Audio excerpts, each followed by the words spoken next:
सोनम जी की लाइव पे मैंने गई थी, तो वहाँ पे मैंने आपको ज्वाइनिंग की थी, और आपके लाइव से 3 को ज्वाइनिंग करे हैं।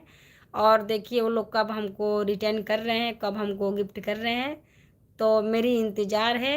और भाभी, एक बेहतरीन बात बताना चाहती हूँ, क्योंकि मैं जल्दी जल्दी बोल नहीं पाती हूँ, और ठीक है, तो आप लोग अगर छोटा मोटा कोई बात आप हो जाए तो प्लीज़ आप लोग माफ़ कर देना, छोटी बहन समझ कर दीजिए सब। बिल्कुल।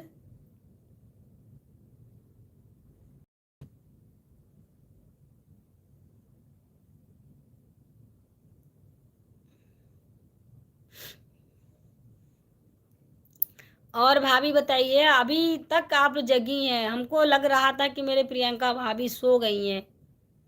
आपको मेरे लाइव में कैसा आकर मुझे बहुत खुशी मिला था, और एक दूसरे के लाइव पे जाने से ज्ञान भी मिलती है ना, तो आपकी लाइव